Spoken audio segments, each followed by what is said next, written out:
हमको भी उतनी बुद्धि विकसित नहीं थी।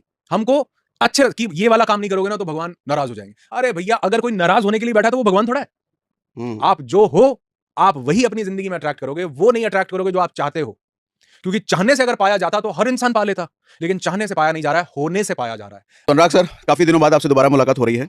और लास्ट टाइम जो हमने आपके साथ डिस्कशन करा था, तो उसमें बहुत सारे भर भर के कमेंट ऐसे आए थे कि दोबारा बुलाना है, दोबारा बुलाना है, दोबारा बुलाना है। तो आज फाइनली आप लोगों की डिमांड पे हमने दोबारा बुला लिया, इनवाइट कर लिया अनुराग सर को। तो अनुराग सर, आज का मुद्दा मैं कुछ ऐसा चाह रहा था कि एक बड़ी डिमांड होती है पैसों को लेकर के। आप एनएलपी पर बात करते हैं, मन पर बात करते हैं, तो क्या मन को कैसा बनाया जाए, एनएलपी की कैसी टेक्निक इस्तेमाल करी जाए, सो दैट कि पैसों को आकर्षण बनाया जाए। क्या इस पर बात कर सकते हैं आज? हाँ, ज़रूर कर सकते हैं जी। और मुझे लगता है कि शायद एक ये बहुत ज़रूरी पहलू होना चाहिए जिस पे हमको कुछ डिस्कशन करना चाहिए और इनसाइट लोगों के साथ शेयर करना चाहिए। क्योंकि मैंने अपनी ज़िंदगी में बहुत से ऐसे फ़ेज़ेज़ देखे हैं हुँ, हुँ, प्रैक्टिकली, हुँ, कि जहाँ से मैंने एक बहुत बड़ा ट्रांसफ़ॉर्मेशन देखा, बहुत बड़े बदलाव देखे। तो मुझे लगता है कि शायद जिन चीज़ों ने मुझे हेल्प की वो ज़रूर बाकी लोगों को भी लाइफ़ में बहुत ज़रूरी इम्प्लीमेंट करनी चाहिए और उनको भी हेल्प करेंगी। और पॉसिबल है सबसे मतलब? हाँ, हुँ, और सबसे ज़रूरी तो ये चीज़ है कि अगर हमारे पास एक वो माइंडसेट हो ना जिसको हम कहीं न कहीं मिस कर रहे होते हैं, हुँ, हुँ, अगर वो माइंडसेट हमको क्लिक कर जाए, तो मुझे लगता है कि शायद हर एक इंसान उस चीज़ को इम्प्लीमेंट कर सकता है और अपनी ज़िंदगी में चेंजेस लेके आ सकता है। ओके। एक डेटा मैं पढ़ रहा था, डेटा ये है कि जितने धनवान लोग हैं, हर 1% आदमी 40% धन को अपने पास रखा हुआ है। यानी कि एक बहुत बड़ा जनसंख्या है, बहुत बड़ी जनसंख्या के पास मतलब पैसा ना के बराबर है या फिर है ही नहीं। तो वो 1% में आने के लिए क्या कोई माइंडसेट हो सकता है, कोई टेक्नीक हो सकती है, क्या हो सकता है? देखिए, इसको हम टेक्नीक का नाम नहीं देंगे, हुँ, इसको हम माइंडसेट ही बोलेंगे।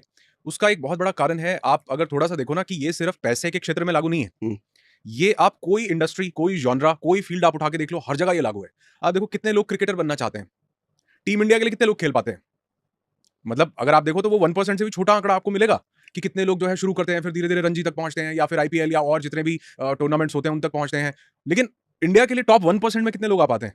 हुँ, मतलब जो टॉप 11 प्लेयर्स इंडिया के लिए खेल रहे हैं, वो भी इंडिया की ए कैटेगरी में नहीं आते। उस ए कैटेगरी पे भी 2-3 प्लेयर ही आ रहे हैं। हुँ, हुँ, कहने का मतलब है कि अगर आप आंकड़ा निकालोगे तो 1% से भी कम पाएगा। आप उठा के देख लो कितने लोग जो हैं मुंबई जाते हैं हीरो बनने के लिए। कोई स्टेशन पर सो रहा है, कोई कहाँ जा रहा है, कोई स्ट्रगल कर रहा है। कई लोग स्ट्रगल ही करते रह जाते हैं और कुछ लोग जो हैं वो आंकड़ा आप देखोगे वो भी 1% से कम में आएगा। ऐसा ही पैसे को लेके, सक्सेस को लेके, हर एक चीज़ में लेके, किसी स्पोर्ट को आप उठा के देख लो, किसी फील्ड, यूट्यूब को आप देख लो। कितने लोग हैं जो कंटेंट बनाते हैं, लेकिन कितने लोग हैं जो वो उस 1% में आ पाते हैं। तो कहने का मतलब ये है कि ये किसी पर्टिकुलर चीज़ पर, पैसे पर, सक्सेस पर, यूट्यूब पर या क्रिकेट पर या किसी पर्टिकुलर जॉनरा पर अप्लाई नहीं होता है। ये आ कहाँ से रही है ये चीज़? माइंडसेट पे। जिसके पास वो माइंडसेट है, वो स्पोर्ट्स में भी उस 1% में जा सकता है। जिसके पास वो स्किल सेट है, वो यूट्यूब में, बॉलीवुड में, कहीं पर भी उस 1% में आ पाता है। तो ये 2 चीज़ों का बहुत ब्यूटीफुल कॉम्बिनेशन है, एक है स्किल सेट और एक है माइंडसेट। लेकिन मुझे ऐसा लगता है कि इसमें माइंडसेट स्किल सेट से भी ज़्यादा इंपॉर्टेंट है। हुँ, हुँ, क्योंकि अगर माइंडसेट डेवलप हो जाए ना, तो स्किल सेट कभी भी डेवलप किया जा सकता है। आप एक बार शुरुआत करते हो, शुरुआत करने के बाद अगर आपकी मनस्थिति वो बन गई, आपको जैसे मान लो मैं एक बड़े ही टफ फेज़ में था लाइफ़ के, फाइनेंशियली भी, हेल्थ वाइज़ भी, मेंटल हेल्थ, फिजिकल हेल्थ सबकी बैंड बजी पड़ी थी। और ऐसा लगता था कि यार ये कभी शायद मैं इस बीमारी को कॉन्कर नहीं कर पाऊँगा या मैं कभी पैसा नहीं कमा पाऊँगा या मेरे पास वो स्किल नहीं है, मैं कैसे कैसे करूँगा, कम्पीट कैसे करूँगा लोगों को तो। और कई कभी-कभी तो ये भी लगता था कि लोगों की तो किस्मत अच्छी हो सकती है, मेरी किस्मत अच्छी नहीं है।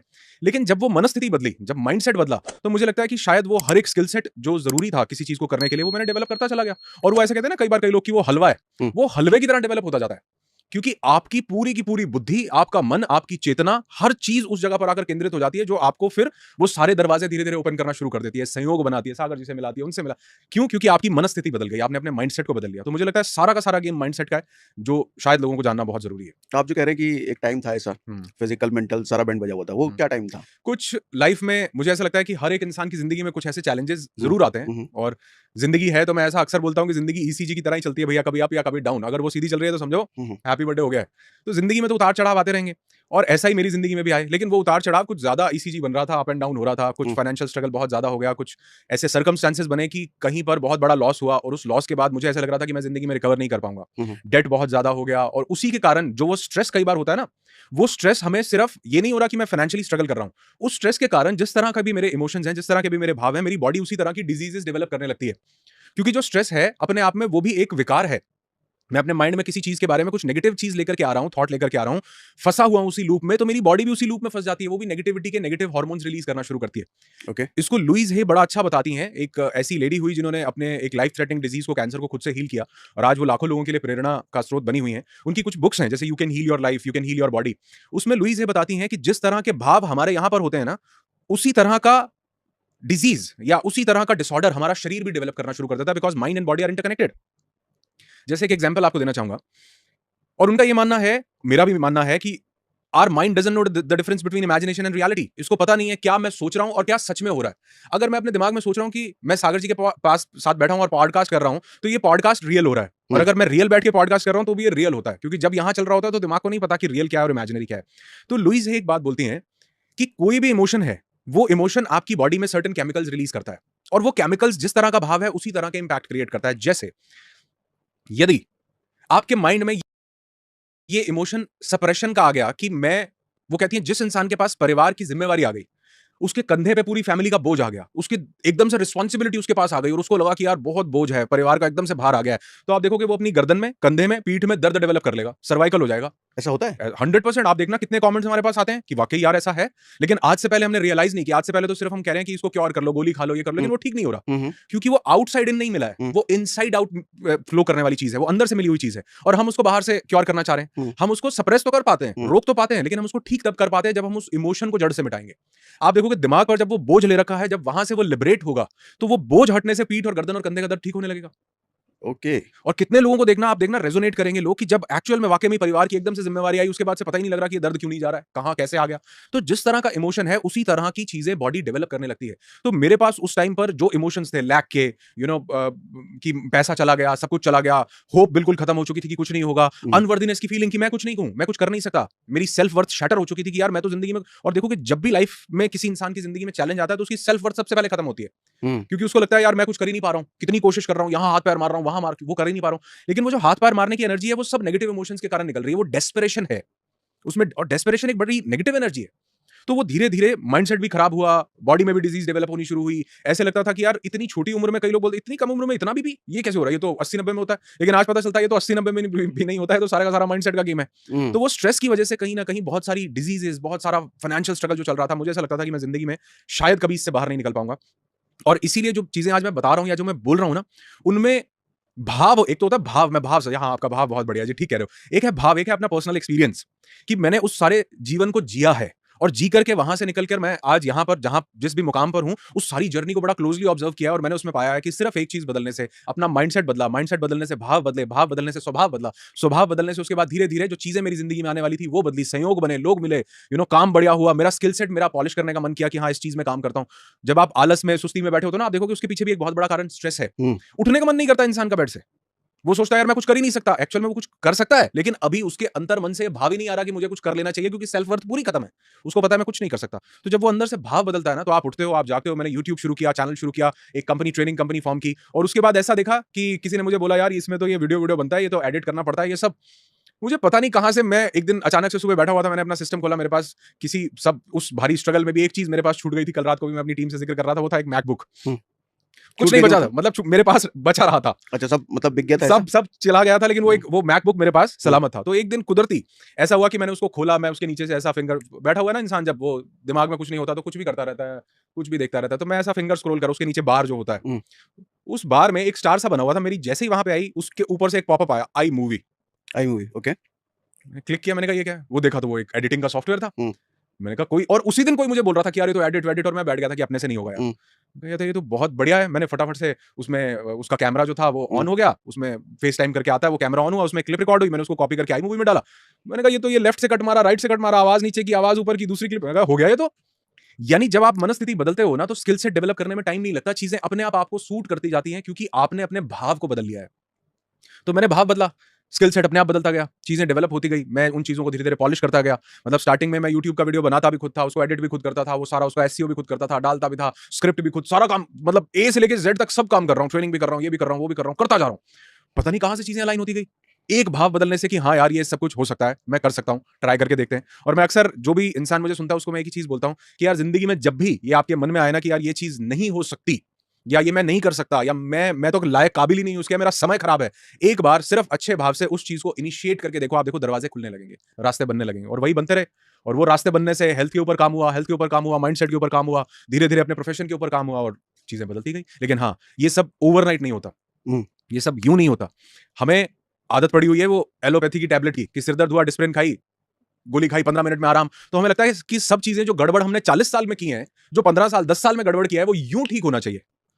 गड़बड़ करने में आपको अगर 6 साल लगे हैं, तो कम से कम 6 महीने तो दो उसको ठीक करने के लिए भी, क्योंकि परिवर्तन जो है वो अवतरण नहीं लेता है, परिवर्तन जो है वो धीरे धीरे डेवलप होता है, बड़ा होता है, जन्म लेता है, फिर उसके बाद मैच्योर होता है। तो वो परिवर्तन को जो लोग समय नहीं देना चाहते, और सबसे बड़ी दिक्कत तो ये होती है कि उस फेज में इंसान जो है वो इतने फ्रस्ट्रेशन में आ जाता है कि उसको लगता है कि अगर कुछ होना है तो यूं हो जाए, नहीं तो कुछ नहीं होता। होना है तो चमत्कार हो। अरे भैया, जो हमने खराब किया वो भी एक दिन में खराब नहीं हुआ था। उसको भी खराब करने में, रायता फैलाने में हमने कई साल लिए हैं। धीरे धीरे संयोग बने, लोग बने, गलत लोगों के साथ जुड़े, गलत बिजनेस में अटैच हुए, गलत वाइब्रेशंस मिली, गलत काम किया, वो बड़ा सारा सेहत खराब। ऐसे ही लोगों को लगता है कि यार एक दिन टेस्ट करवाया, वो एक दिन में टेस्ट की रिपोर्ट आ गई। अरे नहीं भैया, टेस्ट की रिपोर्ट एक दिन आई है, लेकिन वो पिछले 15 सालों तक जो आप यहाँ पर ये दिमाग को ढक करके बैठे थे अपने नेगेटिव थॉट से, ये उसका कंक्लूजन है। तो ठीक करने में 6 महीने तो दो, 10 साल लगाए खराब करने में। तो ये पेशेंस जो है ना सर, ये बहुत बड़ा रोल प्ले करता है। और यकीन मानो, ये पेशेंस जो है ये सिर्फ और सिर्फ एक चीज से आता है कि आपका एक विश्वास, आपका एक बिलीफ डेवलप हो जाए कि हाँ, मैं ये कर सकता हूं। और ये बिलीफ कहां से डेवलप होगा? ये होगा कि किसी ने क्या दुनिया में ऐसा किया है। हम्म, जब मेरी हेल्थ खराब हुई, मैंने सबसे पहले सर्च ये किया। लोग बोलते थे कि लाइफ थ्रेटनिंग डिजीज होती है। मैंने सबसे पहले गूगल पे, जानते हैं क्या सर्च किया? क्या दुनिया में कोई भी एक ऐसा इंसान है जो किसी भी लाइफ थ्रेटनिंग डिजीज से रिकवर किया हो, जिसको हम बोलते हैं कि ये तो बस अब तुम्हारे पास 3 महीने बचे, 6। मैंने कहा क्या कोई भी एक ऐसा इंसान है? मैंने ढूंढा तो लिस्ट आती गई। मेरे सामने बुक आई, Louise Hay you can heal your life. मेरे सामने बुक आई, anatomy of an illness by Norman Cousin. मेरे सामने बुक आई, love medicine miracle by Bernie Siegel. मेरे सामने बुक आई कि what doctors don't get to study in medical school by doctor B M Hegde. और मैंने देखा इसमें से तो 90% डॉक्टर्स हैं। ये जो लोग बात बोल रहे हैं, ये आम इंसान नहीं है। ये पढ़े लिखे ये लोग हैं। पढ़े लिखे लोग हैं जिन्होंने मेडिसिन में, कोई एमडीए, कोई एमबीबीएस है, किसी ने पता नहीं कोई कितना बड़ा कार्डियोलॉजिस्ट है, जिनका बर्नी सीगल का मैं नाम ले रहा हूं, यूएस के बहुत बड़े सर्जन है, पीडियाट्रिक सर्जन। ये कौन लोग हैं? क्या कोई एक भी एविडेंस है जिन्होंने अपने आप को, डॉक्टर जो डिस्पेंजा, रीढ़ की हड्डी टूट जाती है सर, वर्टेब्रेज 8 मणके टूट गए रीढ़ की हड्डी के। लोग, डॉक्टर बोल रहे हैं कि तुमको जो है सर्जरी करवानी पड़ेगी, नहीं तो पूरी जिंदगी पैरालाइज्ड हो जाओगे। डॉक्टर जो डिस्पेंजा बोल रहे हैं कि क्या मैं इसको अपने आप से नहीं ठीक कर सकता? डॉक्टर बोल रहे हैं कि नहीं, ये तो अगर नहीं ठीक करवाया तो या तो मर जाओगे या पैरालाइज्ड। उसने बोला ऑपरेशन करवा के क्या मैं ठीक? उन्होंने बोला नहीं, ठीक नहीं हो सकते, रहोगे सारी उम्र व्हील चेयर पर, लेकिन फिर क्या जिंदा होगा? बचे रहोगे। ओके। पैरालाइज्ड रहो, पैरालाइज्ड नहीं होगे, मतलब थोड़ा बहुत कुछ कर पाओ। वो महेश योगी जी को बहुत सुनते थे। ये कौन है? महर्षि महेश योगी हुए एक बहुत ऐसे व्यक्तित्व के धनी, शानदार इंसान। स्वामी रामा को सुनते थे। स्वामी रामा एक ऐसे इंसान हुए जिन्होंने अपनी ब्रेथ के ऊपर काम करके पूरे अमेरिकन को चकित कर दिया था कि कैसे अपनी सांसों को रोक के मृत्यु की स्टेट में जाने के बाद, उन्होंने जब उनको क्लिनिकली डेड डिक्लेयर कर दिया गया, उसके बाद वो अपनी सांसों पे कंट्रोल लेके वापस आते हैं। और अमेरिका, आप गूगल कीजिए, आप इनके फोटोग्राफ्स, इनके वीडियो सब देखिए। और ये कोई बहुत पुरानी बातें नहीं बता रहा हूँ कि 5000 साल पहले, 10,000 साल, अरे नहीं, तो 50, 60, 100, 150 साल पुरानी बात सारी आपको बता रहा हूँ। ये थोड़ा खुल के बताइए। स्वामी रामा एक ऐसे शख्स हुए जो अपनी सांसों को कंट्रोल कर लिया करते थे। यानी हमारी सांसें हमारे हिसाब से नहीं चल रही हैं। हमारी सांस आप देखो बहुत ज्यादा छोटी हो चुकी है, बहुत छोटी। और ऐसा बोला, फास्ट ब्रीदिंग होती है। बहुत फास्ट ब्रीदिंग है। इतनी ज्यादा छोटी है कि हमारी सांस, ऐसा लग रहा है कि गले से, एक्चुअल में तो वो हमारे लंग्स में जा रही है, लेकिन ऐसा लग रहा है कि इतनी छोटी है कि यहां से आ रही है, यहां से ही चली जा रही है। जो कि जिसको हम सांस बोल रहे हैं, जिसको हम सोच रहे हैं कि ये ऑक्सीजन से सब कुछ चल रहा है, एक्चुअल में उस ऑक्सीजन में एक एलिमेंट इंक्लूडेड है जिसको आज धीरे धीरे ईथर के नाम से जाना जा रहा है, लेकिन हम उसको सदियों से प्राण के नाम से जानते हैं। चाइनीज इसको ची के नाम से जानते हैं। वो प्राण वायु एक्चुअल में ऑक्सीजन का गेम नहीं है।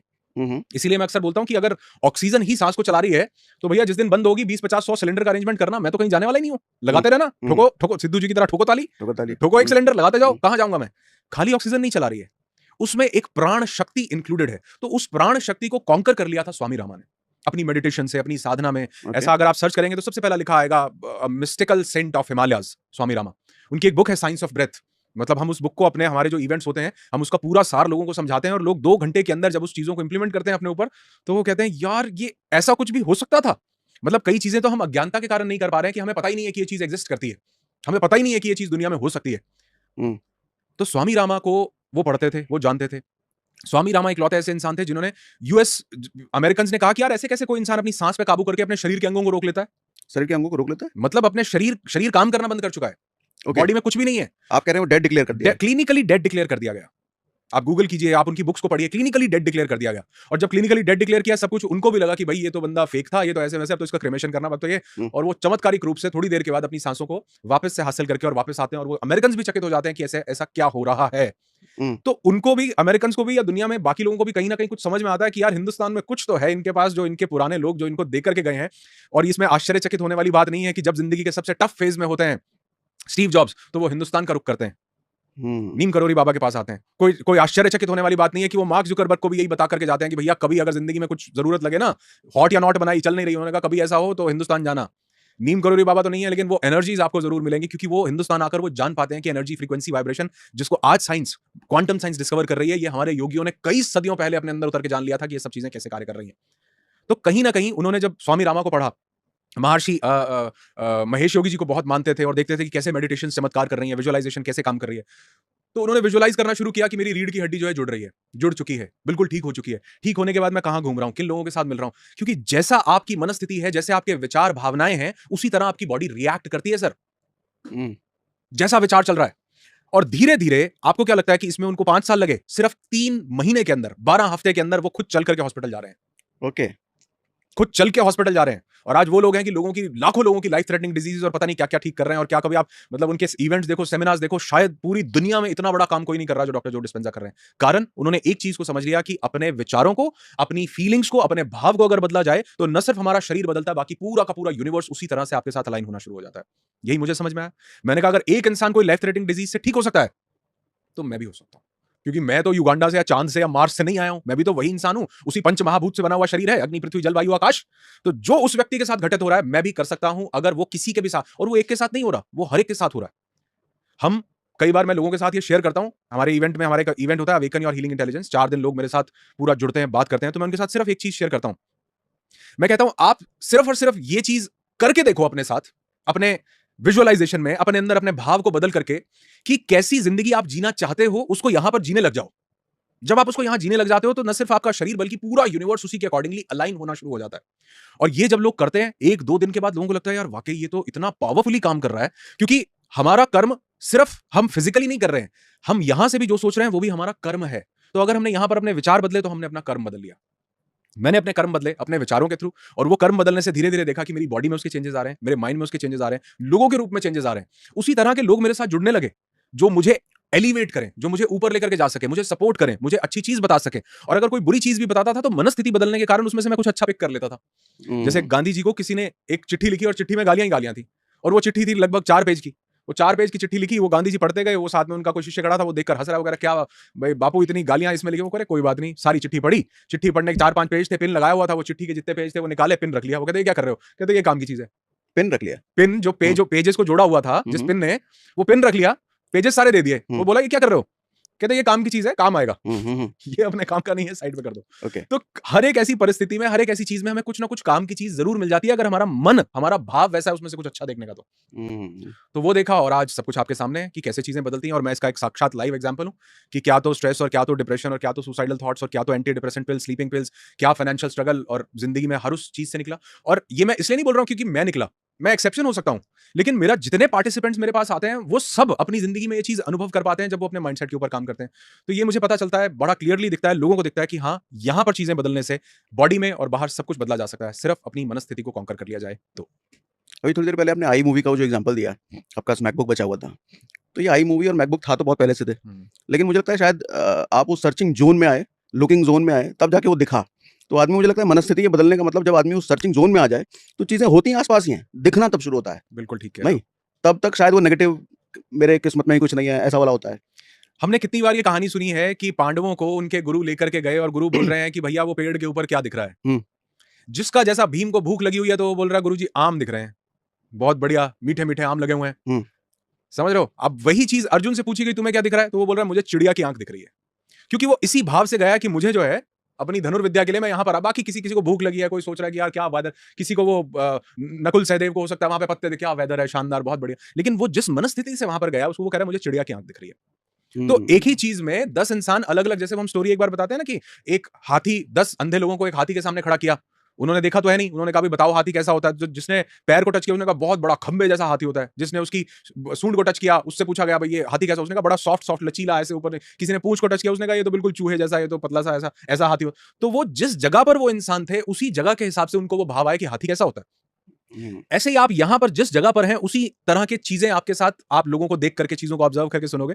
एक बड़ी अच्छी स्टोरी है, ओशो से सुनी थी, और इसमें वो बताते हैं कि एक इंसान, अपने वृद्ध इंसान है, बूढ़ा इंसान है, अपने गांव के बाहर बैठा हुआ है।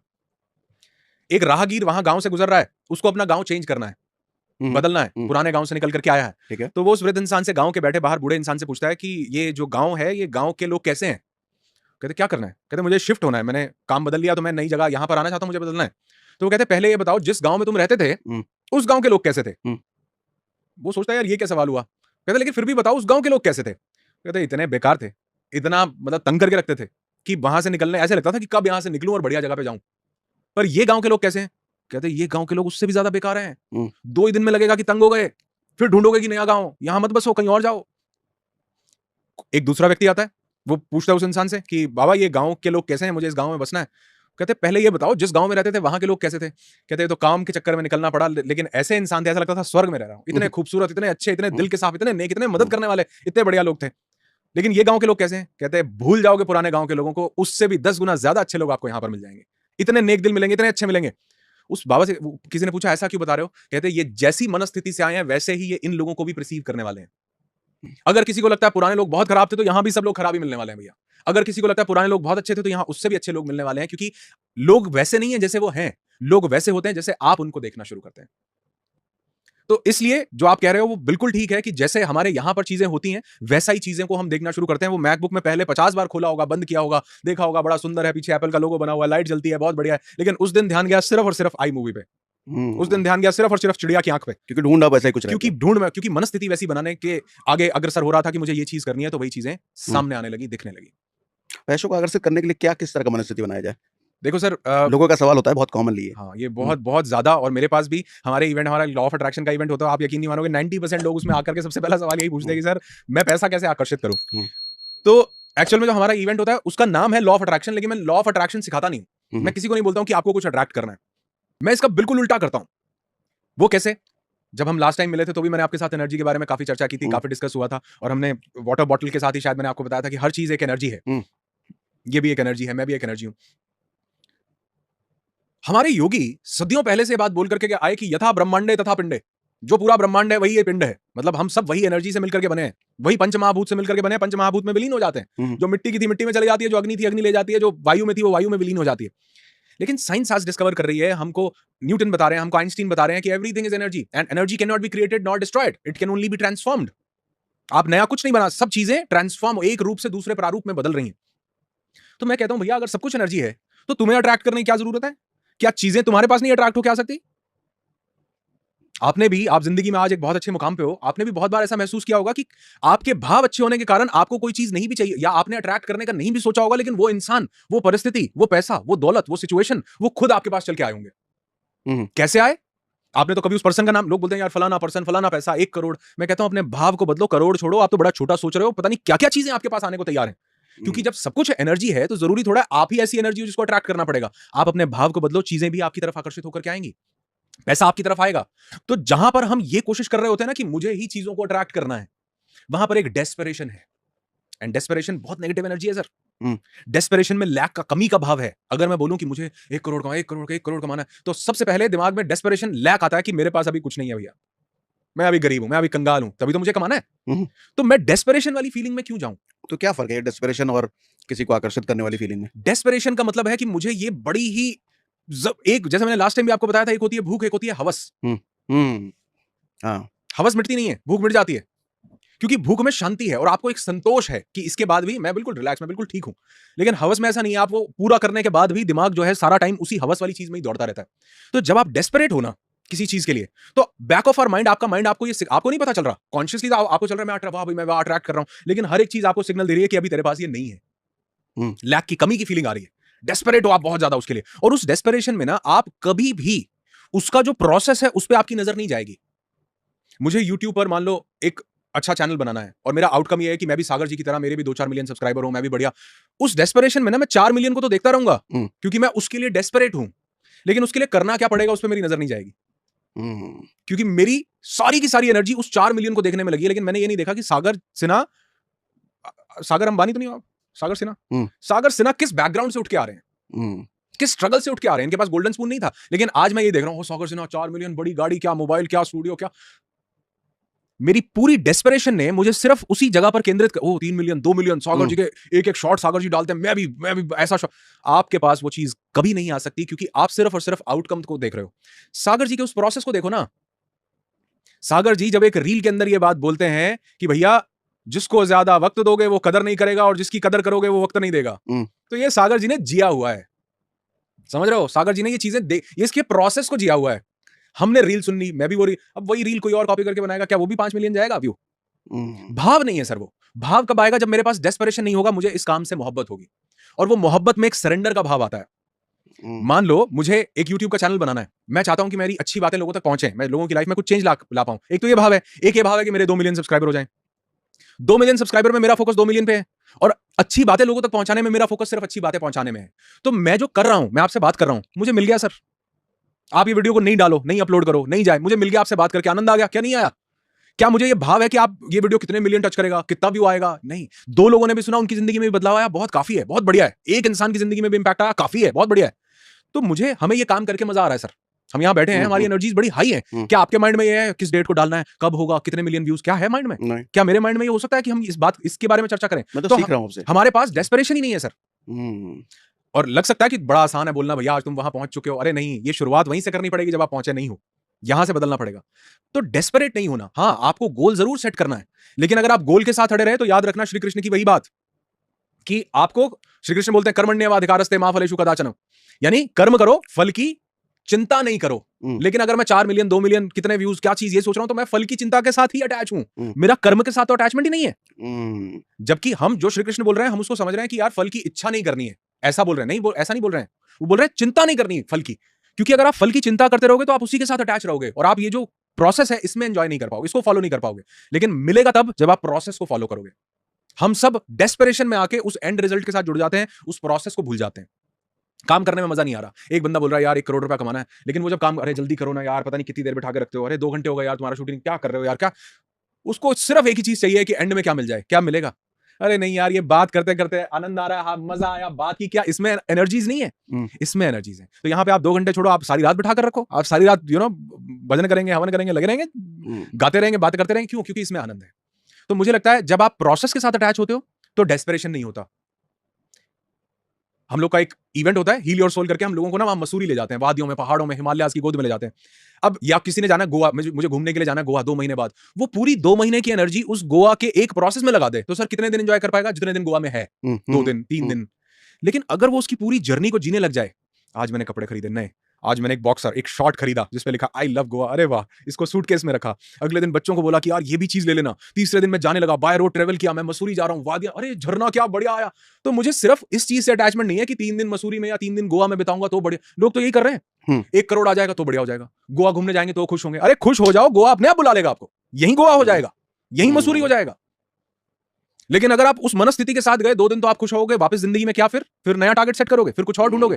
गोल सेट करना गलत नहीं, जो प्रोसेस है उससे भूल जाना, उसको आनंदमय होकर के जीना। कि आज ये शॉर्ट्स खरीदे गोवा, अरे यार ये भी बहुत बढ़िया, उस दिन ये करना बहुत बढ़िया, और गोवा से आने के बाद भी अरे वाह क्या आनंद था। ये नहीं कि गोवा वहां तो बढ़िया था, यहाँ तो गर्मी बड़ी, दिल्ली का टेम्परेचर बड़ा, ये तो क्या, अरे आनंदमय, उसी विजुअलाइजेशन में रहो कि क्या बढ़िया आनंद था क्या। तो जो काम आप कर रहे हो उसके प्रोसेस से आनंद लेना, उसके साथ अटैच होना, मुझे लगता है ये जितनी चाहो उतनी अबंडेंट एनर्जीज को, पैसे को, लोगों को, परिस्थितियों को, सब चीजों को आपकी जिंदगी में लेकर के आता है, और वो खुद आपके पास अट्रैक्ट होकर के आती है। आप कभी भी एक्सपेरिमेंट करके देखना सर, कभी भी। मुझे एक बात बताओ, आपके यहां पर मुझे कोई चींटी नहीं दिख रही है, कोई वो चींटा नहीं दिख रहा है, मकोड़ा उसको हम बोलते हैं, कोई कीड़ी, कोई ऐसा एंट, कोई कुछ नहीं दिख रहा है आपके पूरे यहां पर। छोटा सा एक्सपेरिमेंट करके देखना सर, एक गुड़ की डली गिरा दो, आ जाएंगे सब।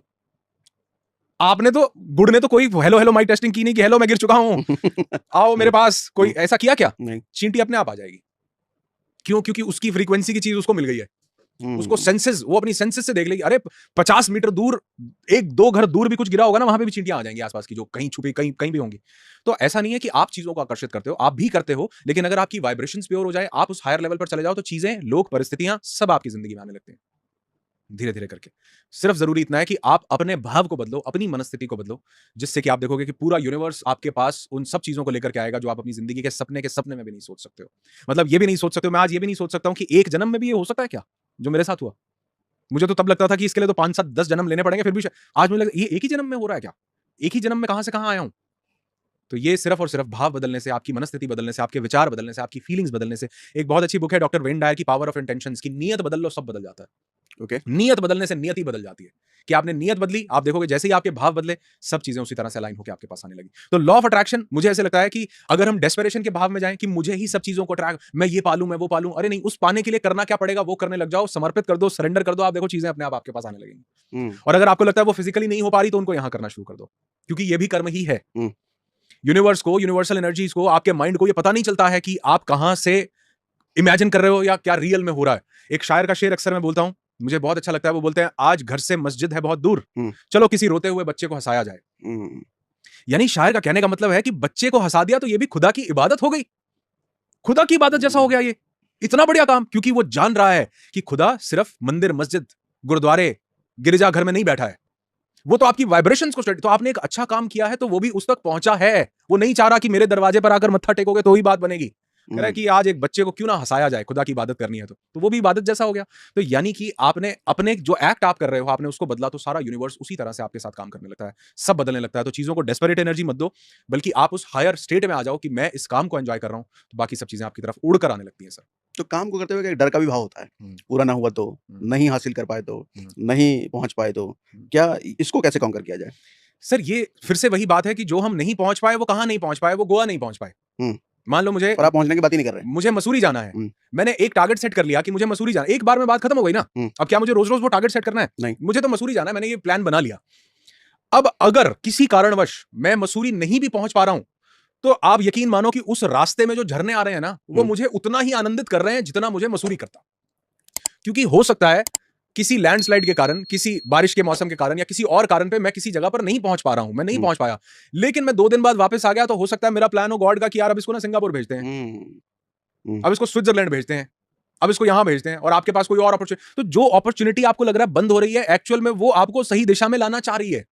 हमें लगता है ना कि दरवाजा बंद हो गया, एक्चुअल में वो बंद नहीं हुआ है, वो आपको किसी और तरफ आपका ध्यान आकर्षित करना चाह रही है कि भैया अब इस चीज की जरूरत है, यहां पर नहीं बनेगी बात, अभी तो इसके वेदर को एंजॉय कर लो, अभी तो ये झरने को देख लो, जब वापस आओगे तो भी परेशान मत हो कि तुम मसूरी नहीं पहुंचे, क्योंकि कोई ना कोई तो है जो निजाम हस्ती चला रहा है, तो उसका जो प्लान है वो आपके लिए बिल्कुल सही था, अगर आपके भाव सही थे तो। लेकिन अगर मैं ये सोचूं कि यार मैं मसूरी, मेरा ये टारगेट था, मैं ये कर ही नहीं पाया, मैंने 1 करोड़ कमाने थे, मैं कर ही नहीं पाया, आप यकीन मानो आप 100 के लिए बने थे, हो सकता है आप एक सोच रहे थे, ऊपर वाले ने कहा कहां छोटे चक्कर में पड़ा हुआ है यार, यहां से निकल के यहां आ। और आप देखोगे जब हम, ऐसा हमारे साथ होता है ना, कोई रोड ब्लॉक आता है हमारे पास, डर होता है कि यार ये ना हो, ये कैसे, ये मैं यहां तक नहीं पहुंचा, रोड ब्लॉक आ रहा है, तो वो एक्चुअल में रोड ब्लॉक नहीं है, वो आपका रास्ता बदलना चाह रहा है यूनिवर्स, आपको किसी दूसरी दिशा में लेकर के आना चाह रहा है। समझ रहे हो कि आप गलत जगह जा रहे थे, आपके भाव प्योर थे, लेकिन फिर भी किसी चेतना के कारण आप गलत जगह पर जा रहे थे। वो कह रहा है कि तुम इसके लिए नहीं बने थे, तुम किसी और बड़ी चीज के लिए बने हो, किसी बड़े कार्य के लिए बने हुए, घूम करके वापस आओ भैया, यहां से यहां जुड़ो। तो यही होता है। तो अगर मुझे डर है तो डर किस चीज का है कि मैं मसूरी नहीं पहुंचा, लेकिन अगर मैं उसके रास्ते को एंजॉय कर रहा हूं, मुझे कोई डर नहीं है, मुझे कोई डर नहीं है। और ये डर तो तब तक बना रहेगा जब आगा दौड़ पीछा छोड़ होता रहेगा। यानी जो मेरे पास प्रेजेंट में है मैं उसको एंजॉय ना करके मैं सिर्फ यही देख रहा हूं कि कल को मुझे क्या मिल जाएगा। और मैं अक्सर अपने पार्टिसिपेंट्स को ये बात बोलता हूं, मैंने कहा बुढ़ापा खरीदने के लिए जवानी मत बेच देना, बुढ़ापा खरीदने के लिए जवानी मत बेच देना। अक्सर लोग यही कर रहे हैं कि बुढ़ापा खरीदेंगे, पूरी जवानी बेच दे रहे हैं। एग्जाम्पल इसलिए दे रहा हूं कि हम कल को ये करेंगे, उसके लिए हम अपना आज पूरा सेक्रीफाइस कर रहे हैं सर। मैं कल को ये अरे किसको पता है, किसको पता है। और उसके चक्कर में हम पता क्या कर रहे हैं, मैं कल ये चीज अचीव करूंगा, उसके चक्कर में आज मैं अपनी मेंटल हेल्थ का बैंड बजा सकता हूं, क्योंकि कल को मुझे बहुत पैसा चाहिए। जो मैं कल को 1 करोड़ रुपया कमाऊंगा, उसके लिए मैं अपनी फिजिकल हेल्थ का बैंड बजाने को भी तैयार हूं। ये इस कल की कोई श्योरिटी नहीं है। श्योरिटी नहीं, इस चक्कर में तो बिल्कुल नहीं है। जब आप अपने आज का बैंड बजा रहे हो, इस चक्कर में तो बिल्कुल श्योरिटी नहीं है। अगर आज को जी रहे हो फिर पूरी श्योरिटी है, क्योंकि आपके भाव, आप एंजॉय कर रहे हो। आप कह रहे हो मैं इतना काम करूंगा, मैं 16 18 घंटे काम, आपका मन उसमें नहीं लग रहा, लेकिन आप ये सोच रहे हो कि मैं अपना फ्यूचर सिक्योर कर लूं। अरे कौन सा फ्यूचर, आज जो जिंदगी यूथफुलनेस आपके पास है उसको तो आप, मैं नहीं कह रहा हूं काम नहीं करना है, मैं कह रहा हूं कि एक बैलेंस, कि आप अपने काम को भी चेरिश कर रहे हो, उसको भी एंजॉय कर रहे हो, और साथ ही आप अपने मेंटल हेल्थ पे भी फोकस कर रहे हो, साथ ही आप अपनी फिजिकल हेल्थ पे भी फोकस कर रहे हो। कब जाके ढूंढोगे कि कब मिलेगा ये। एक कहता है यार आज तो गुलाब जामुन खाने का टाइम नहीं है, अभी तो मैं 2 पैसे जोड़ लूं कि गुलाब जामुन मैं कमा सकूं, कल को जब 60 का हो जाऊंगा तो गुलाब जामुन खाऊंगा। अरे तब पता लगता है कि डायबिटीज हो गया, आप खा ही नहीं सकते हो। तो इसलिए कई बार हमारे कुछ पार्टिसिपेंट्स हमसे पूछते हैं सर ये जो आप हील और सोल करते हो, पहाड़ों में क्यों ले जाते हो, मतलब वादियों में, हिमालय पे क्यों चढ़ाते हो। मैंने कहा जब तक जवान हो पहाड़ चढ़ सकते हो चढ़ लो, गोवा तो 60 की उम्र में भी चले जाओगे बीच पे घूमने में कौन सा चाहिए कुछ, जवान हो तो पहाड़ चढ़ लो, बढ़िया मस्त ले लो मजा। तो आज के मोमेंट को, प्रेजेंट मोमेंट को चेरिश करना उतना ही जरूरी है जितना कि फ्यूचर के बारे में हमको चिंता करना, या फ्यूचर के बारे में सोचना, या कल को क्या होगा। और आप देखोगे अगर पूरी एनर्जी सिर्फ फ्यूचर को दी तो ना तो फ्यूचर बढ़िया होगा, और प्रेजेंट को तो हम खराब कर ही रहे हैं। इस बार आपके पहाड़ों में भी चलूंगा। अरे वाह क्या बात है। और मुझे ऐसा लग रहा था कि शायद लास्ट टाइम भी हमारा कुछ ऐसा विचार बना था, लेकिन हम चल नहीं पाए थे। हमारा लास्ट में कुछ वो इवेंट में कुछ वो था, लेकिन जरूर आपको भी बहुत अच्छा लगेगा। और 4 दिन तक सागर जी लोग हमारे साथ वहां बंद, बिल्कुल ऐसा एनवायरमेंट, ऐसा एटमॉस्फेयर हो जाता है वहां पर कि सबके सब लोग प्रेजेंट में। 4 दिन बाद लोगों को ये लगता है, और जो लास्ट डे होता है ना हमारा, मतलब मैं सब लोगों को हैप्पी बर्थडे विश कर रहा होता हूँ कि wish you a very happy birthday, क्योंकि मुझे लगता है कि आज से आपकी जिंदगी एक नई दिशा लेगी, आज से जीवन की एक्चुअल में शुरुआत हुई है, नया बर्थ हुआ है। तो इतना ट्रांसफॉर्मेशन, इतना चेंज वहां पर आ जाता है लोगों के माइंड में, क्योंकि एक तो वादियां, एक हमारे लोकेश जी एक ऐसे वातावरण में वहां पर ले जाते हैं कि वो जगह ही ऐसी है कि कुछ जगह की अपनी एनर्जीज होती हैं। एनर्जीज इतनी शानदार, ऊपर से वो धीरे धीरे जितना पहाड़ों के नजदीक जाओ उतना मुझे ऐसा लगता है कि महादेव के करीब पहुंचते जा रहे हैं कहीं ना कहीं। तो वो जो एनर्जीज हैं वो इतनी पावरफुल, इतनी प्योर, इतनी पायस होती हैं वहां पर। और जो हमारी प्रोग्रामिंग 4 दिन तक लोग बिल्कुल कथारसिस कर रहे हैं, लोग पूरा प्रेजेंट मोमेंट में, जो इंसान कहता है कि जी मैं 20 मिनट कमर सीधी करके बैठ नहीं सकता हूं, वो 4-4 घंटे ऐसे बैठा रहता है।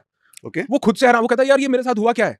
वो 4 दिन में ऐसा हो जाता है? 4 दिन के अंदर हो तो सर चीजें तो यूं बदली जा सकती हैं अगर आप अपने भाव को बदल लो। आपकी इंटेंसिटी कितनी है उसको बदलने की, कितनी शिद्दत से आप उस चीज को चाहते हो, वो यूं बदला। डॉक्टर जो डिस्पेंजा ने 1 मिनट में नहीं बदला। उसने कहा कि मैं तो बस ये डिसीजन लूंगा कि मैं अपने अंदर विजुअलाइज करूंगा, मैं अपने वर्टेब्रेस को, अपने मणकों को, रीढ़ की हड्डी को अपने विजुअलाइजेशन में जोड़ूंगा। मैं तो ये देखूंगा ये जुड़ गया, जुड़ने के बाद मैं पहाड़ चढ़ रहा हूं, खेल रहा हूं, इवेंट कर रहा हूं, ये कर रहा हूं, मेरे साथ कौन कौन लोग। 3 हफ्ते के अंदर वो चमत्कार है। आप कहोगे नहीं जी ये तो ऐसे, आप ऐसे सैकड़ों हजारों लोग देख लोगे। कैसे हो जाता है? सिर्फ यहां से चीजें बदलने में। और उसकी इंटेंसिटी कितनी ज्यादा सॉलिड है, कितनी पावर है उस थॉट में, उस फीलिंग में कितनी पावर है। यहां पर एक गड्ढा खोदना हो, मैं 4 लोगों को फावड़ा देकर के बोलूं कि भैया इस गड्ढे को 100 फीट गहरा खोद दो, कितनी देर लगेगी सर? मतलब एक टाइम लगेगा। एक एग्जांपल ले लेते हैं, 5 घंटे, 6 घंटे, 7 घंटे लगेंगे। एक जेसीबी बुला के लाऊं, वो तुरंत खुद देगा। इंटेंसिटी स्ट्रांग हो गई ना सर। यानी हम ये नहीं बोल सकते कि ये काम 10 घंटे का ही है या ये काम 5 मिनट का ही है। अब हो सकता है जेसीबी जितनी देर में वहां पर गड्ढा कर दे रही है उससे भी कम देर में कोई एक उल्का पिंड गिरे और वो आर पार ही निकल जाए, फ्रिक्शन ऑफ अ सेकंड में खुद गया गड्ढा। इंटेंसिटी पर डिपेंड करेगा आपकी इंटेंसिटी कितनी दे रहे हो। तो जितनी ज्यादा इंटेंसिटी हो, तो वहां पर जब लोग पहाड़ों में हमारे साथ 4 दिन बंद होते हैं ना, मैं तो बोलता हूं, पहले तो मैं ये बोलता हूं कैद हो जाओगे भैया मेरे साथ, बंद हो जाओगे कहीं। और पहले दिन क्या होता है, लोग बोलते अच्छा सर यहाँ पर सुना है कैंपेटी फॉल भी है, एक भट्टा फॉल भी है सर, यहाँ पर सुना है कोई जॉर्ज एवरेस्ट करके कोई जगह, हाँ सर वहां घूमने जाएंगे हम, अपने प्लान में लेते हैं साइट सीइंग।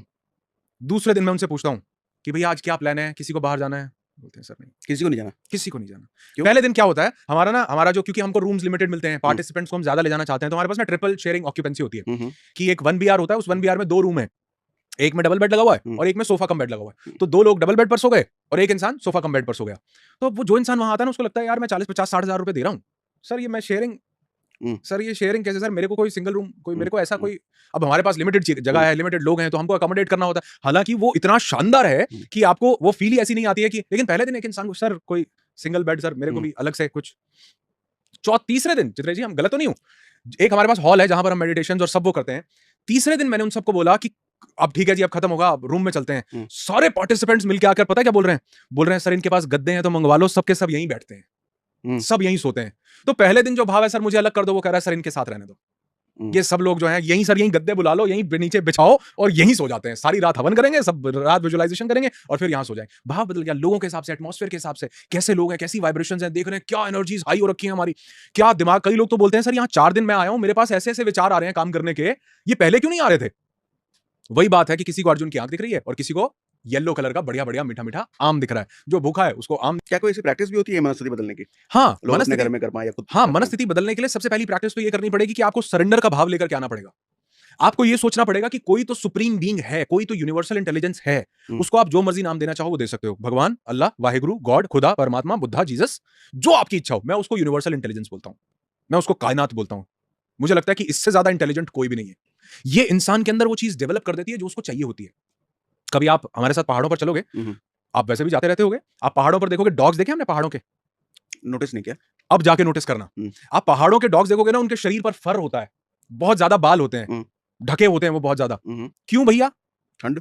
क्योंकि ठंड के कारण धीरे धीरे उनके जेनेटिक सिस्टम ने वो चीज डेवलप कर ली कि उनके शरीर को ठंड ना लगे, इसलिए धीरे धीरे बाल वो शरीर के ऊपर आ गए, वो फर शरीर के ऊपर डेवलप हो गया। यहाँ के जो डॉग्स हैं उनके ऊपर तो नहीं है वो, वहां के क्यों है? क्योंकि यूनिवर्सल इंटेलिजेंस ने धीरे धीरे उनके अंदर ये चीज डेवलप करते गए, उनके अंदर ये चीज आती गई, वो डेवलप कर ली।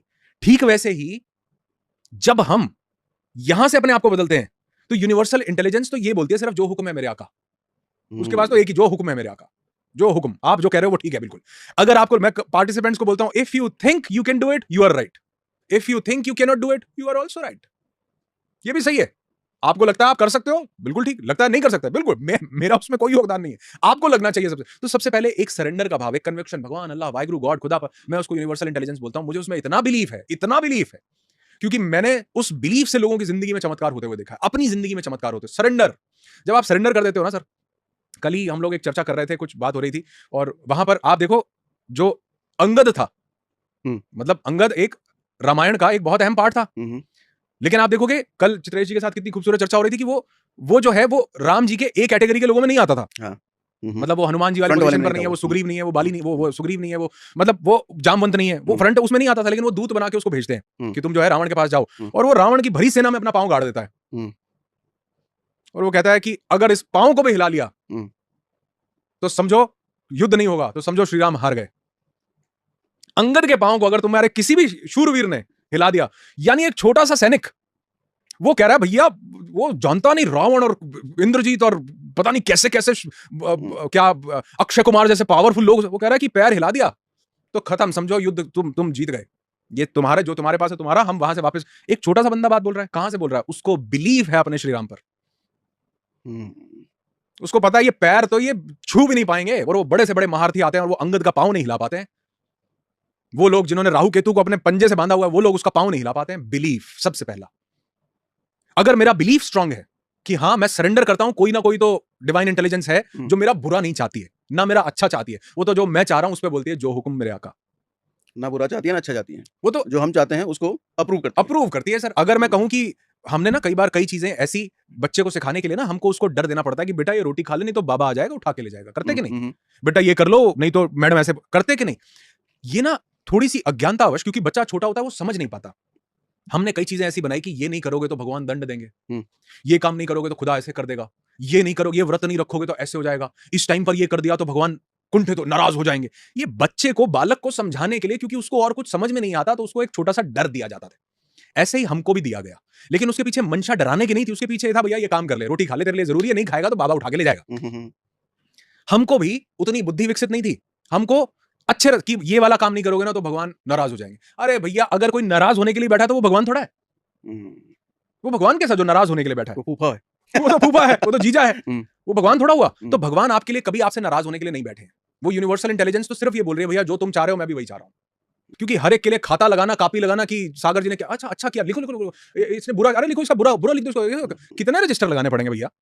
वो तो कह रहे हैं भैया एल्गोरिथम है, जो करते जाओगे पाते जाओगे। हमारे यहाँ कंप्यूटर में कितनी हार्ड डिस्क भरे तुम्हारे डेटा से, 5 मिनट पहले कुछ कर रहे हो, 5 मिनट बाद कुछ कर रहे हो, कितने लोगों का भरे और कितने प्लैनेट्स का भरे और कितनी गैलेक्सीज का भरे, कितने यूनिवर्सेस का भरे, किस किस का डेटा भरे, नहीं भरे। तुम जैसा कर रहे हो, तुम्हारे ही हाथ में दिया हुआ है कमान, यथा ब्रह्मांडे तथा पिंडे, यथा ब्रह्मांडे तथा पिंडे, जो उसके जो सेम वही वाइब्रेशन जो यूनिवर्स में वही आपके पास है भैया, सिर्फ आप जो बोलते हो वो उसको पूरा कर देता है, जो आप सोचते हो वो उसको पूरा कर देता है, जैसी एनर्जीज आप लेते हो वो उसको वैसा पूरा कर देता है। तो इसलिए वो जो लोग हमारे पास आते हैं उनकी मनस्थिति बदलती है, चीजें बदलती हैं, एटमॉस्फेयर बदलता है, सराउंडिंग बदलती है, सब बदलने लग जाता है। आप कुछ जादू वादू में बिलीव करते हो क्या? देखो आपका सवाल बहुत अच्छा है पहली बात तो, लेकिन इसको मैं नाम अलग दे सकता हूं। मैं वाइब्रेशंस में बिलीव करता हूं जिसको लोग जादू मानते हैं। वो कैसे? कई बार हमें लगता है कि ये चीज किस्मत की तरह एकदम से सामने आ गई, ये तो जादू हो गया रातों रात। ऋतिक रोशन की एक मूवी आई थी कहो ना प्यार है, तो ऋतिक रोशन को बोले जाने लगा एक रात में सक्सेसफुल हो गए, एक रात में स्टार बन गए। ऋतिक रोशन का मैंने उसके बाद इंटरव्यू सुना, वो बोले कि मैंने अपने पिताजी के साथ 16 साल तक लगातार बैक ऑफ द कैमरा काम किया है, बचपन से किया है, बचपन से किया है। मैंने असिस्ट भी किया है, मैंने स्पॉट बॉय वाला काम भी किया है, मैंने कैमरामैन का काम भी किया है, मैंने डांस मास्टर के साथ भी काम किया है। तो जो आपको लग रहा है ये एक रात में हुआ है, इसके पीछे मेरी 16-17 साल की मेहनत है। दिख एक दिन में रहा है, तो वो जो दिखता है एकदम से है ना जादू में, वो लगता है कि ये जादू हो गया, वो जादू नहीं है भैया। वो जादूगर के हाथ की सफाई उसको प्रैक्टिस करने में बड़ा लंबा समय लगा है, उसको 15 साल तक वो अपने फादर से पता नहीं कहां सीखा, फिर वो बच्चा था, फिर वो सीखते सीखते आज यहां तक पहुंचा। बड़े सालों की प्रैक्टिस है। आप जादू दिखाओ, नहीं दिखा पाओगे, क्यों? क्योंकि आपने वो प्रैक्टिस नहीं की है। तो जो जिंदगी में एकदम से लग रहा है ना कि यार सागर जी की जिंदगी में तो जादू हो गया, तो जादू के लिए भी अभ्यास चाहिए। ऑडी क्या बढ़िया गाड़ी, क्या भाई साहब इससे महंगा फोन तो दुनिया में नहीं है जो सागर जी लेकर के घूम रहे हैं, क्या ये तो जादू नहीं हुआ है। सागर जी की जिंदगी को एक बार स्टडी करके देखो आप, कहां कहां इस कोयले को घिस करके पत्थर होना पड़ा है और उस पत्थर के बाद हीरा बनने में उस यूनिवर्स ने कितनी मदद की है। तो जिस चीज को हम जादू बोल रहे हैं, अगर आप सागर जी की जिंदगी को एक बार से थोड़ा सा स्टडी करके देखो तो आपको पता चलेगा भैया ये एक रात वन नाइट स्टार नहीं है, ये वन नाइट वंडर नहीं है। इसके पीछे बड़ी एक मेहनत लगी है, इसके पीछे बड़े थपेड़े लगे हैं, इसके पीछे बड़ी जगह पर इंसान ने अपने आप को पता नहीं किस किस हालात में रख करके यहां तक पहुंचाया है। लेकिन क्योंकि वो हमें दिखता नहीं है, वो जो हाथ की सफाई जादूगर की है ना, जादू कहते हैं उसको हम जादू कह देते हैं, वो हमें दिखती नहीं है कि उसके पीछे की चीज क्या चल रही है, इसकी लर्निंग कितनी है, इसकी प्रैक्टिस कितनी है। यहां से कबूतर निकाल दिया एकदम से, अरे भाई जादू, अरे नहीं भैया ये इसको ये काम करने में पता नहीं कितने साल लगे हैं। वो उसैन बोल्ट जो 8-9 सेकंड में 100 मीटर दौड़ रहा है, आप उसको जादू बोल सकते हो, लेकिन वो 16, 18, 20 सालों तक उस 9 सेकंड के लिए प्रैक्टिस जो कर रहा था वो तो आपको दिखी नहीं है, आपको जादू लग रहा है, क्योंकि उसका एकदम से जो अपीयरेंस हुआ वो तभी चीजें दिखने लगती हैं एकदम से। लेकिन कोई भी चीज़ जादू नहीं है सर। उस चीज़ के पीछे एक बहुत बड़ा प्रोसेस है, एक बहुत बड़ी मेहनत है, एक बहुत बड़ी लगन है, अपनी वाइब्रेशंस को बदलना है और अगर वो बदलो तो हाँ, सब चीज़ें देखने वाले को जादू की तरह ही अपीयर होती हैं, लेकिन करने वाले को पता चलता है कि एक्चुअल में इसमें बहुत सी चीज़ों का कंट्रीब्यूशन है, छोटा-छोटा मिला करके मैं यहाँ पर पहुँचा हूँ। आपकी बातों से हर बार मैं मंत्रमुग्ध हो जाता हूँ। पिछली बार भी ऐसे ही, मतलब मन कर रहा है चलता रहे, लेकिन एक लिमिटेशन है तो हमें स्टॉप करना पड़ेगा इसको। नहीं मज़ा आया अनुराग सर। अरे मुझे भी बढ़िया। बहुत मज़ा आया और मुझे ऐसा लगता है कि कई बार क्योंकि ये जो मज़ा है ना, ये हर एक इंसान के साथ नहीं आता है। हुँ, हुँ। आप कुछ लोग ऐसे होते हैं जिनके साथ आप बैठते हो ना तो आपकी भी वाइब्रेशंस जो है हाई हो जाए। जैसे मैं आपसे लास्ट टाइम मिला हुँ। तो हमको ऐसा लग रहा था कि यार ये हमने ना कोई पॉडकास्ट नहीं किया है। हुँ, हुँ। ऐसा लग रहा था कि एक चर्चा हो, एक बिल्कुल हाँ। और आपकी ऑडियंस या देखने वाले लोग जो भी मेरी ऑडियंस भी देख रही है, उनको शायद ऐसा लगता होगा कि यहाँ पर ना कुछ पहले कोई क्वेश्चन डिसाइड किया कुछ ऐसा या हाँ, क्या हाँ। आप यकीन मानो यहाँ पर आने से पहले भी नहीं पता होता कि हम क्या बात करने वाले हैं। हाँ। हमारी चेतना के स्तर पे जो चीज़ समझ में आती है वो निकलती जाती है फ्लो में और वही है कि जो आप चाह रहे हो यूनिवर्स उसी तरह की चीज़ें आपसे बुलवा देता है और वो जो है आपके शब्दों के रूप में आपके मुँह से निकलती जाती हैं। तो ऐसा कोई प्लानिंग नहीं, कुछ नहीं, वाइब्रेशंस हाई होती हैं, मज़ा आता है बात करके और कुछ अच्छा निकलता है। और मुझे ऐसा लगता है कि लास्ट टाइम जो आपका पॉडकास्ट था, मेरे पास भी वहाँ पर बहुत कमेंट्स आए कि सागर जी का जो पॉडकास्ट में आप गए वो इतना बढ़िया, इतना आनंद, हमें इतना बढ़िया मज़ा आया। आप भी बता रहे थे कि बहुत हुँ। लोगों के कमेंट्स आ रहे हैं कि हुँ, सर हुँ, हुँ। दोबारा करते हैं। तो मुझे लगता है कि ये तो पंचवर्षीय योजना होनी चाहिए कि आपसे मिलके इतना मज़ा आता है। सर मज़ाक नहीं कर रहा हूँ कि कई बार कुछ ऐसे लोग होते हैं जो ना आपकी रूह को सुकून देते हैं, हुँ। है ना? तो ऐसा कई बार आपसे मिलके लगता है कि वाह यार! क्या आनंद बात आ है। गया। ऐसा लगता है 100-200 ग्राम खून यहाँ से बढ़ कर के निकलेगा। मतलब बॉडी में हुँ। कई हार्मोन्स बढ़िया रिलीज़ होकर के निकलेंगे। हुँ। वो dopamine, oxytocin, serotonin, endorphins, norepinephrine, anandamide जो रिलीज़ करने के लिए लोगों को पता नहीं क्या-क्या करना पड़ता है, क्या-क्या संतुष्टि के काम करने पड़ते हैं। ऐसा लगता है हम बात करके ओहो! दिमाग हाई हो रखा है इस टाइम। इतनी प्यारी वाइब्रेशंस हैं और ये सब कुछ हर एक इंसान के साथ नहीं होता। तो ये मिल के बात करके जो सब कुछ एक्सचेंज हुआ इसके लिए बहुत-बहुत शुक्रिया। अमेज़िंग। आपका बहुत-बहुत धन्यवाद कि हम यहाँ मिलते हैं और शायद वैसे बिज़ी लाइफ़ में आप भी कई बार कहीं होते हैं, मैं भी होता हूँ, लेकिन ये जो यहाँ मिलने का इसी बहाने एक मिलने का मौका मिल हुँ, जाता है। हुँ, मुझे हुँ। लगता है ये शायद एक सबसे बड़ा टेक अवे है, जो मुझे यहाँ से इस सेशन से मिल जाता है। और ये दूसरी बार हम कर रहे हैं अनुराग सर के साथ। आप अगर चाहते हैं हम तीसरी बार करें तो कमेंट बॉक्स में वो भी बताएँ। तीसरी बार भी हम इनवाइट करेंगे। अरे ज़रूर, थैंक्स शुक्रिया। For coming Anurag sir. Thank you so much और मैं आपकी पूरी ऑडियंस को सिर्फ़ एक चीज़ बोलना चाहूँगा कि जिस इंसान के साथ आप जुड़े हुए हैं, ये इंसान को भी देख जब हमने अभी सवाल किया, ये इंसान को देख कर के भी आपको शायद लगता हो कि ये जादू है। लेकिन एक्चुअल में ये इंसान जिसको आप आज इतने अच्छे मुकाम पर इतनी अच्छी बातों के साथ और जो आपका कई बार जो लहज़ा है ना, जो आपकी रील्स कई बार क्योंकि मैं आप अभी अपने मेरा फ़ोन देखेंगे, तो मैं शायद ऐसी कोई रील होगी जो मैं मिस करता हूँगा। अरे वाह! चाहे आप महादेव के पास जा रहे हैं, वो जो आपका पिक्चराइज़ेशन और वो सब कुछ और वो आदियोगी के स्टैच्यू के पास हाँ, आपका हाँ। जाना है, एक चीज़ को मैं नोट करता हूँ। तो मुझे ऐसा लगता है कि ये इंसान जिस भी मुकाम पर पहुँचा है, इस मुकाम पर पहुँचने में बहुत बड़ा रोल है इनकी हाई वाइब्रेशंस का, इनकी नियत का, इनकी सोच का, इनका अपने काम के प्रति डेडिकेशन का। तो चीज़ों को अट्रैक्ट करना सिर्फ़ एक कोई टास्क नहीं है कि हम ये जुट जाएँ कि हाँ, मुझे वो चाहिए मुझे अरे नहीं! मैं एक लाइन बोलता हूँ और इसी लाइन के साथ आज के इस पॉडकास्ट का मैं एंड करना चाहूँगा कि you never attract what you want in your life. आप ज़िंदगी में वो कभी भी नहीं पाते हो जो आप चाहते हो। You never attract what you want in your life. You only attract who you are. हुँ। आप जो हो, आप वही अपनी ज़िंदगी में अट्रैक्ट करोगे, वो नहीं अट्रैक्ट करोगे जो आप चाहते हो। क्योंकि चाहने से अगर पाया जाता तो हर इंसान पा लेता, लेकिन चाहने से पाया नहीं जा रहा है, होने से पाया जा रहा है। अब आप कहोगे अगर मैं गरीब हूँ, अगर मेरे पास पैसे नहीं, तो मैं तो हूँ नहीं, हुँ। तो मैं कैसे पाऊँगा? यहाँ से हो जाओ। यहाँ से हो जाओ। दुनिया के हर अमीर इंसान को आप उठा करके देखो, आज स्पेशली, आज वो इंसान अमीर नहीं हो रहा है जिसके बाप-दादा अमीर थे। हुँ। आज वो इंसान बड़ा बन रहा है जिसके पास अमीरी यहाँ पर थी, सोच में। एक टीटी महेंद्र सिंह धोनी बन सकता है। एक नाइट वॉचमैन नवाजुद्दीन सिद्दीकी बन सकता है। एक शेफ अक्षय कुमार बन सकता है। एक आम इंसान सागर सिन्हा बन सकता है, अनुराग ऋषि बन सकता है, तो आप क्यों नहीं बन सकते हो? सब बन सकते हो, लेकिन चाहने से नहीं होगा, हो जाने से होगा। अगर ज़िंदगी में वो परिस्थितियाँ नहीं आ रही, तो यहाँ से हो जाओ, आप देखोगे सब ज़िंदगी तो सुना आपने दोस्तों कैसे सागर सिन्हा सर ने आज अनुराग सर के साथ पॉडकास्ट में हमें समझाया कि कैसे इंसान सिर्फ अपनी सोच बदल कर ही वो सब कुछ पा सकता है जो वो चाहता है, क्योंकि इंसान जब अपनी सोच को ही छोटी रखता है तो वो कभी भी आगे नहीं बढ़ सकता। हर अमीर आदमी को आप देखना, उसका दृष्टिकोण हमेशा ऊंचा होता है, जिसके कारण वो हर मनचाही चीज को हासिल कर लेता है। तो दोस्तों सागर सर का आज का पॉडकास्ट बहुत ही कुछ समझा बुझा गया। अगर आपको सागर सर का ये पॉडकास्ट पसंद आया हो और आप भी सागर सिन्हा सर के फैन हो तो वीडियो को लाइक करना और चैनल को सब्सक्राइब करना ना भूलें।